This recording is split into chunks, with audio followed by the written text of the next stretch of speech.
Hi, my name is Eisel. I'm vegan. The guy behind me is actually Edward Snowden. He's not vegan. I'm making this video in response to a controversy that in 2015 has grabbed a lot of attention around the world, inside the vegan community at least. But I don't want to talk about it in a way that's only going to be interesting or meaningful 6 months into the future. When I make a video, I like to talk about issues that I myself might want to come back and think about 5 years from now, 10 years from now. I try to talk about the deeper, broader, underlying issues here and not the details of this controversy that people are only going to care about in the short term. For me, this controversy raises a bunch of issues that seem to be invisible to everyone else who's jumping on it. That's why I wrote a letter to Joe Best, man at the center of the controversy. And part of what I'm going to do in this video is read that letter out, add a few comments as I go. What's the big issue here? The real big issue is to ask ourselves, what is the future of veganism? What's it going to be? The Thai Fruit Festival currently is one of the most influential, iconic events in the world connected to veganism. It's high profile, and because so many of its participants have a big web presence, they broadcast what they're doing on the internet, it reaches a much larger audience than the number of people who actually show up and participate. People who go to that conference seem to have no connection to social reality in Thailand. Is that okay? Well, let's flip it around. What is the future of veganism going to be? It can't be bikini models on Instagram. I'm not even saying it shouldn't be. It can't be. That's not the future of veganism, all right? Like, photographs of yourself getting a manicure and living a life of luxury and hanging out on the beach. This stuff is marginal to veganism at best. And it's being broadcast in a way that really right now puts it at the center. I'm somebody who lived and worked and did research in Thailand for years. Thailand, Laos, Cambodia, Yunnan, also Hong Kong and Taiwan. My first diploma is in political science. My political science perspective shows a little bit in this video. I'm now getting a second diploma in Asian studies. I care about politics in Asia. I care about vegan issues in Asia. I care about ecological issues like deforestation in Asia. And there are articles on the internet. I wrote about that years ago. When you look at the Instagram profiles and you look at the YouTube pages for the participants in this conference in Thailand, there's no connection to any of those issues. Now, some people will say that's not the point. The point is just to have fun. The point is just to get a manicure and hang out on the beach and take photographs of the food you eat and the luxury hotels and the resorts. Is that the point? To me, that sounds like an ego trip. And look, this letter I wrote to Joe Best, there's no doubt Joe Best is on an ego trip also. But for me, that's a real concern. And for me, that raises deeper and broader issues about what is the future of veganism, what is the future of Thailand, what's the future of veganism in Thailand, and this peculiar social movement of white Western people having basically an annual conference on veganism within Thailand. I think it's... That's what I'm here to talk about. One man's sex life, one short-term sex scandal.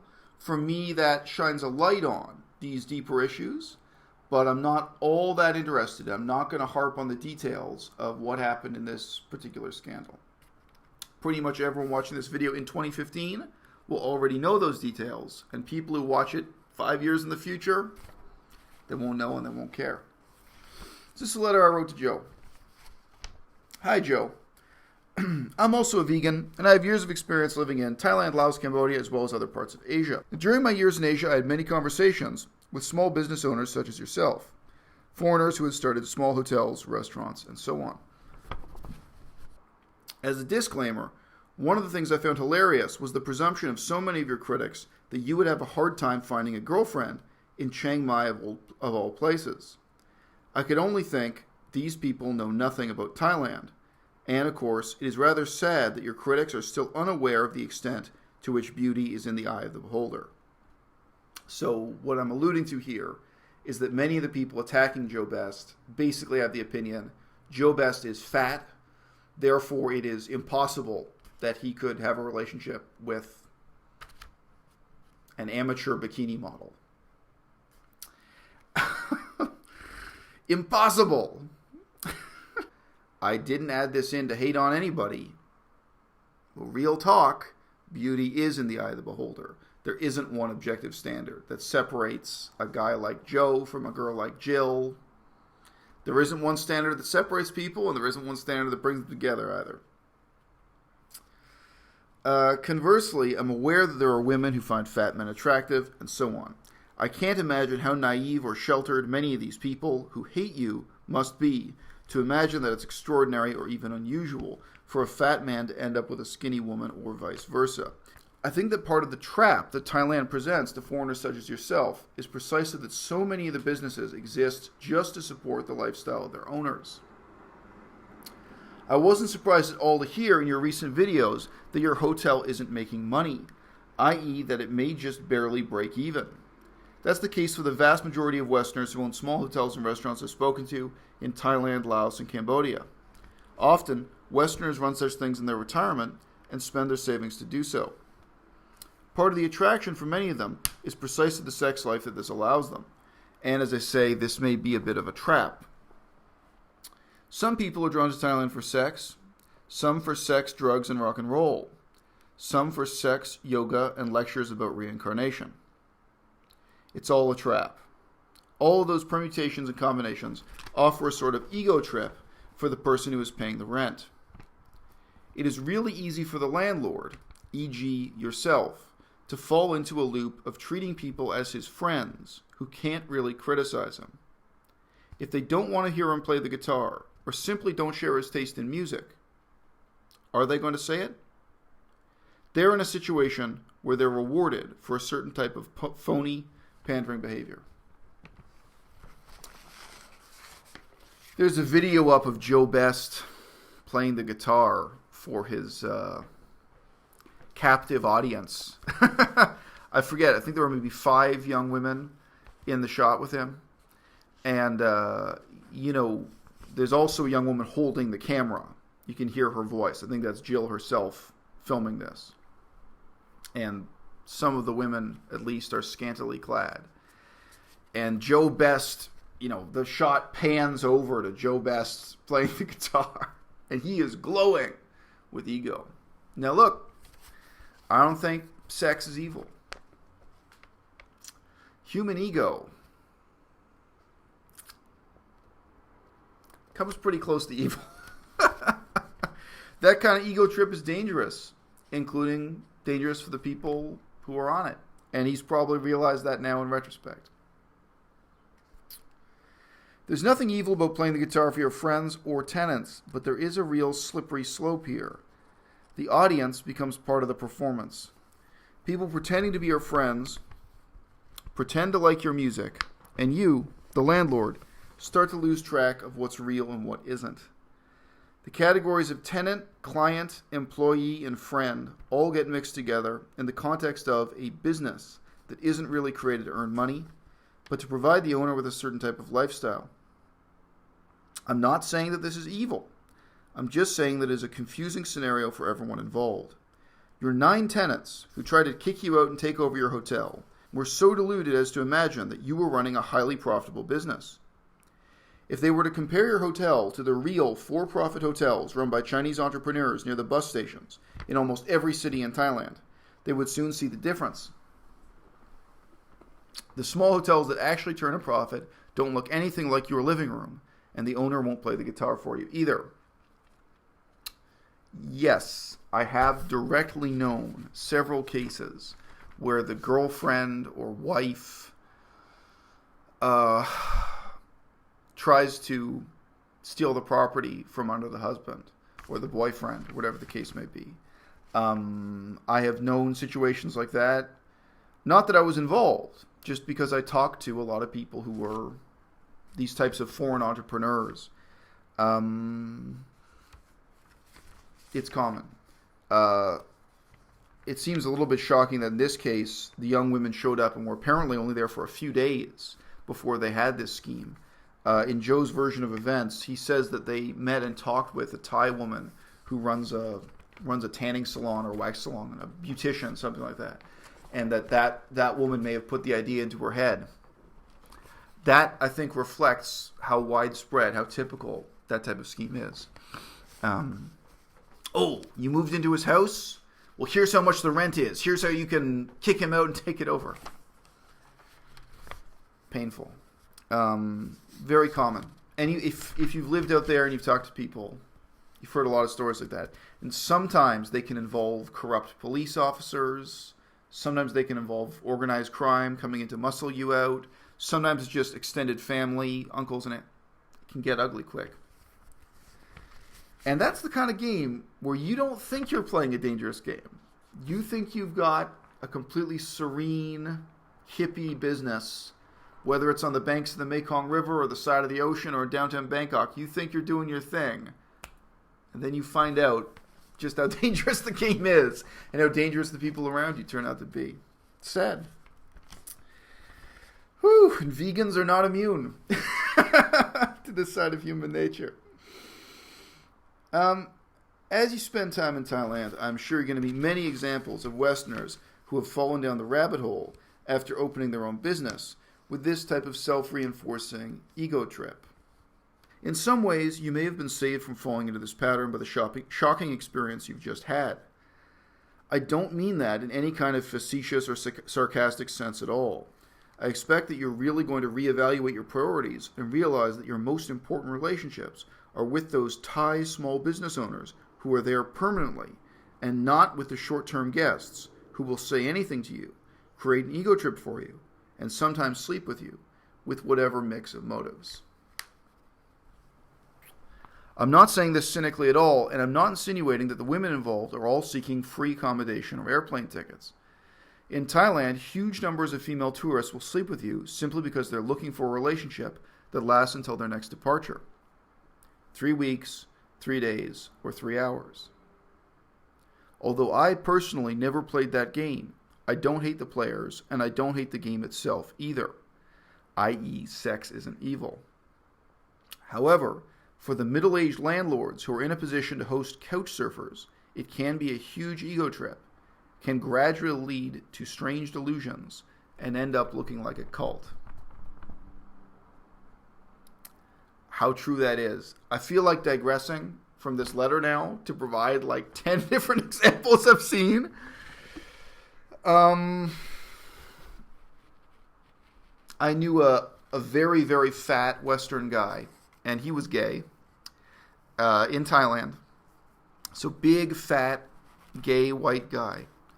And he opened a house, and he had, younger, skinnier boyfriends. Not hating on it.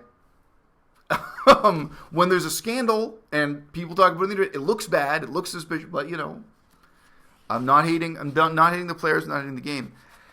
And I remember in parallel to Joe Best's situation, in some ways, some similarities, I was reminded of this because, that guy who ran that house, he made people who showed up and wanted to use his facilities, he made them sign a morality statement. He made them sign a promise that while they were there, they would be strictly vegetarian. And there were some other things, like they wouldn't think evil thoughts or something. Like there were some other kind of vague moral commitments that his guests were expected to make. And he himself, the big fat white guy, he would binge on fried chicken, And I got this story straight from the horse's mouth from someone who was there. And, the person who told me, she was vegetarian all the time anyway. But, she's there. She really didn't like signing this contract. And then she has to see this guy eating chicken. And she has to see his whole, kind of sex life. A lot of these setups, the category of friend and landlord, employer and employee, they all get mixed up together. And when there's a religious or spiritual element, a political element, in this case a vegan element, gets complicated. And it gets invidious. You get strong emotions and hatred and resentment. And look, in that example, that guy eating fried chicken, he might not even know that people are hating and resenting him. He might think business as usual and things are going great. And, the people around him are building up resentment. The dangerous thing about this cycle is that the leaders themselves may not feel that they're making leadership decisions. The landlord basically creates a crossroads to attract a certain type of person. And even if he or she just passively reacts to the people who show up, he or she can end up in a pretty dangerous ego trip. I would say the same about someone who opens a yoga studio and then tends to only meet people who practice yoga and believe in magical rock crystals, homeopathy, etc. In that scenario, the owner of the yoga studio is not going to interact with people who challenge their beliefs and say, look, you're going off the deep end with this magical rock bullshit. After a few years, it is easy for people to convince themselves that everyone, i.e. everyone they meet, believes in the same half-crazy bullshit that they believe in themselves.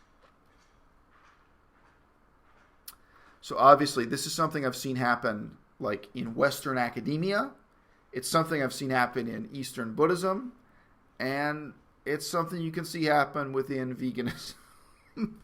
Whatever subculture within veganism you're talking about. You put up that flag, you create a crossroads, and then only like-minded people are showing up and reinforcing whatever your assumptions are, whatever your values are, including maybe your deluded view of yourself. You're on an ego trip that you're the great leader of this vegan movement or whatever it is. My impression is that you've only been running this small hotel in Thailand for a short time. But ask yourself, how much contact with normal Thai people do you really have? When you have that contact, how much of it is really discussing the problems in their lives? Yes, the language barrier is a factor, but I'm sure you already know that normal Thai businessmen are very different from the people you generally interact with in the vegan bubble. I'm sure you never decided to live in a bubble of people who reinforce your opinions and assumptions, but it can happen to you anyway. For the future of vegetarianism, this is a deeper issue than you might at first suspect. And not because I'm a great fan of normal people. But look, if you believe that veganism is not just for people who agree with your political views, if you believe that veganism is for everybody, then it doesn't just mean that you're happy when Bill Clinton becomes vegan. And I wasn't happy. I felt a bit shocked and stunned when I found out Bill Clinton was vegan. And then he stopped being vegan a few years later, and he thought, what is this about? Sure, on some level, naturally, we all kind of cherish this delusion that vegans are going to be people we have something in common with. Politically, morally, ethically. We want to think we have a lot in common with other vegans. But if you think veganism is for everybody, then it's not just for people who agree with you. And you can't just be happy when you find out Bill Clinton is vegan. In theory, you've got to be happy if you find out George Bush has become vegan. And that all kinds of people who disagree with you fundamentally about politics, ethics, and the meaning of life are also getting involved with veganism. Veganism can't just be for athletes. Veganism can't just be for bikini models. Veganism can't just be for left-wing socialists. It can't just be for Buddhists or Hindus or Christians or skeptical atheists. I think a lot of institutions, consciously and unconsciously, are doing the opposite, where they're wanting to narrow the focus of who they deal with. They're wanting to exclude more and more people so they can have a type of veganism that just affirms their own values and their own self-perception, that just builds on their own ego trip. For want of a better word. So writing to Joe Best here. I think that several of your recent reflections have talked about your 9 tenants as suffering from this same type of ego trip. His 9 tenants, he was living with 9 conventionally attractive younger women all at the same time. And this is part of why people hate him on the internet. Despicable. Despicable. Unthinkable. Impossible. They were paying rent. They were his tenants, right? Normal vegans aren't bikini models on Instagram. Normal vegans might care about things like animal rights in Thailand, elephants, tigers, deforestation, etc., that your guests never talk about, that I've never seen on any of their YouTube channels or websites. Parting from the text, none of the YouTube presence connected to the Thai Fruit Festival, all these vegans in Thailand writing about, filming about, none of you are just having an honest human reaction to something like deforestation, species going extinct, to elephants in zoos, elephants in cages, to tigers at tourist attractions, anything. I don't expect you guys to all be philosophers and political scientists deeply involved with, social and political reality around you. But yeah, I expect to see more substance, just sincere, informal reaction to the world around you than I've ever seen through any of the social media connected to this event. And that's disturbing to me. And right now, with this controversy, everyone's lining up to call Joe Best a scumbag. Normal people, not to praise, when normal people look at the web presence for the Thai Fruit Festival, for this whole vegans in Thailand movement, who do you think looks like a scumbag? Maybe you all look like scumbags, man. Like Freely and Durian Rider, by their own description of who they are, I'm not hating. Durian Rider, former drug addict, in and out of jail. I don't know what the charges were. I don't. I've just heard him talk about being in and out of jail. And, if you look, drug addiction touches so many people. Everybody watching this, I expect you'll have a relative or a friend from high school. You will have known somebody whose lives have been destroyed by drug addiction, whether or not they went in and out of jail, whatever the story was. If you have a friend who was a former drug addict and they turned their life around the way Durian Rider did, you would be elated. You'd be so happy for him. You'd say, wow, that's so great. You went from being a drug user and a convict to being some kind of fitness guru, some kind of fitness leader, and a vegan, and wow, I'm so happy for you. That's great.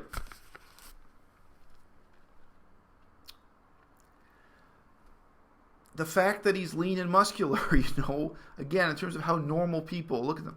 Durian Rider could never get elected as the mayor of a small town. And one of the reasons would be that people would look at, what is his criminal record? I don't know. I've never heard anyone in the vegan community even ask that question. And, I'm sure it's a public record. You can look at, maybe it's completely trivial, the charges he's put into jail for. Maybe not, Is Durian Rider a scumbag? What makes you a scumbag? How do you think the world views a group of tourists who just go and celebrate this life of luxury and self-indulgence in Thailand? And in terms of the disconnect from social reality, you don't even have videos complaining about the cockroaches. Chiang Mai is full of cockroaches. You don't have any reaction to just witnessing human poverty, dislocated refugees. I heard something on the radio. I don't read and I don't watch TV. I don't read a lot of mainstream media. But I heard somebody on the radio. It was a political radio show, and they were talking about one of the members of the Kim Kardashian family going to Thailand, and apparently her mobile phone was not working temporarily. So just during a drive from the airport to some luxury hotel, some luxury residence, just during that drive, because her cell phone wasn't working, she was looking out the window, and she was, she had this reaction to what she saw. She saw people living in bamboo huts, I'm guessing. I'm guessing she saw the stray dogs walking the streets. I'm guessing she saw some people who have no shoes. Maybe she saw some people working in rice fields. Whatever. But apparently she had this reaction to the poverty in probably the shanty towns or whatever that she saw during 5 Minutes of Thailand. And the reason why this was discussed in the political radio show I was listening to was that, the Kardashian family are famously shallow and just obsessed with a life of luxury and self-indulgence. Well, how much worse are we as a vegan community if we have hundreds of people going to and participating in this event in Thailand, and like not one person has some kind of authentic, spontaneous reaction to those types of issues? Apparently, not one person during their vacation reads a newspaper and just feels concerned about what's happening on the streets. Or like, not one person is going past a monument or museum or a building and they see all the military men with machine guns. And, you know, like, that's just natural, even if you're completely ignorant of politics, to be like, gee, why is that building so heavily guarded? And then you ask someone, you know, ask a local Thai person, and they tell you, oh, it's because they're afraid of political protests. There were pro-democracy protests there in the past, so the military is guarding that building. You don't have to be brilliant. You don't have to be a genius, but like, just to have some kind of reaction to what's happening outside of your life that seems to consist of nothing but like showing off your body at the beach and getting your nails done and taking photographs of a plate full of fruit. Like, man, we've seen what a watermelon looks like, all right? If you were in Thailand during 2015, during the military dictatorship, what photograph would you want to look back on 10 years from now and tell your friends about? Why didn't you take photographs related to the political events, the military dictatorship, the poverty, the elephants, the tigers? You pick the issue and say, wow, that was something meaningful. I witnessed that moment in time. You know, or gee, this picture reminds me of what was going on. You think 10 years from now, even you yourself, if you're the one who took the photograph, you're going to look back and go, oh yeah, I remember that watermelon. I remember getting that pedicure. What the hell? How is your life that much more shallow than the standard set by Kim Kardashian and her family? But I've never seen a single comment from any of the participants at the Thai Fruit Festival about the fact that there's a military dictatorship that replaced an elected government, a looming succession crisis following the Crown Prince's sudden divorce, etc., etc. These are all things you might read about in the newspaper when you're in Thailand. It's not deep, it's not hidden, it's not secret. Some of these people talk about gender issues in the abstract, but have you seen a single statement on the status of women in Thailand or in Thai Buddhism?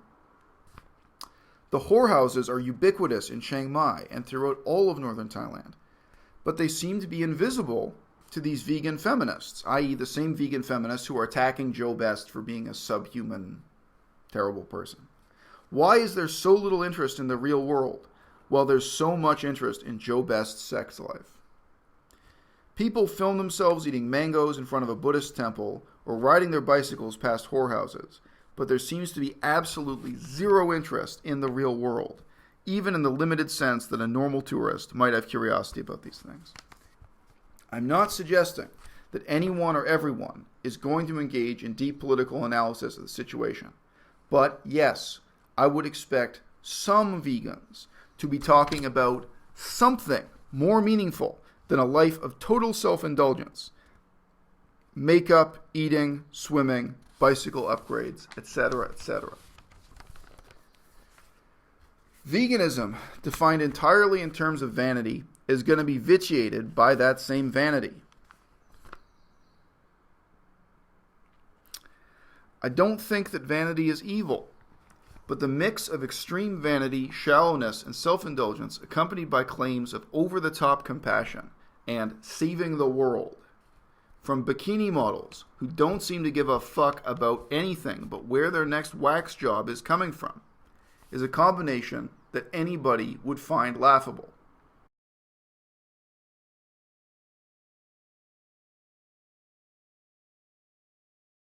My suggestion for your channel and for your own sanity, frankly, is just that you try to engage with the reality outside of your walls a bit more.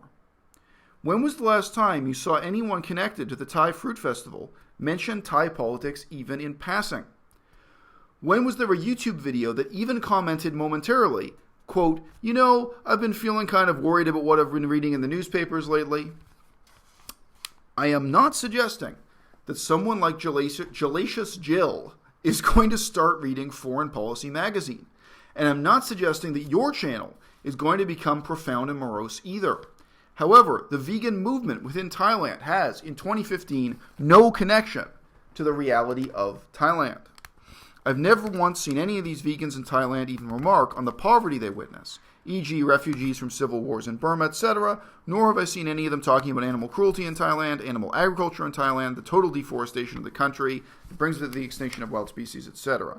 One of your comments mentioned the Thai owners of a small restaurant, some small restaurant he has a business connection with or personal connection with, I don't know. Maybe you could interview them in a video via a Thai translator.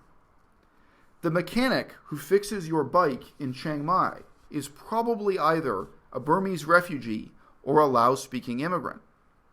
You could talk to that guy on camera too, couldn't you? I'm just talking about having some meaningful connection with the real world outside of the vegan bikini model bubble. Okay. Now these examples reflect my own experience. Laotians are an ethnic minority within Thailand. They're not all migrants from Laos. Some of them are migrants from Isan to the northwest. But yeah, probably the guy who fixed your bike, either his first language is Lao or his first language is Burmese. And again, this does not have to be hard-hitting documentary filmmaking. But if some of your videos are going to be interviewing bikini models about this kind of stuff, couldn't you also have a video where you're just talking to the guy who fixes your bike? And again, in Thailand, even something that casual would ground this so-called movement in some type of greater social reality. And man, it's painful to see people using the language of a political movement to describe this type of totally self-indulgent vacation. I've seen real protests that were really, trying to raise awareness and protest an issue in the face of public indifference or public scorn. Like in France, the status of vegans is really terrible because the French culture is so strongly in favor of meat eating. But you're posting videos of a bunch of white people who are all inside the vegan bubble, who are all on vacation together, and who are all already vegan, hanging out, and you say that's a flash mob, you say that's a protest, you say that's a movement. It's none of those things. And in a way, it's insulting to the real activists who are really doing the work all over the world. Toronto Pig Save. They're a protest movement in Toronto, obviously, and they show up at the slaughterhouse and where the trucks full of pigs about to be killed are waiting and so on. This is a kind of meaningful confrontation with the meat industry. And, whether you call that a flash mob, a protest, what have you, that is a political movement. No joke. What I see going on in Thailand and what the whole world sees going on in Thailand is not a movement. I'm not saying that the future of veganism shouldn't be bikini models on Instagram. I'm saying that it can't be. All right? And even in hip hop, even in rap music, one of the things you most commonly hear is social media is destroying hip hop. The future of rap music can't be Instagram models, And rap music's not that deep. A lot of it's about absolutely nothing. But still, even in that art form, in that part of the music industry, people really feel that tension.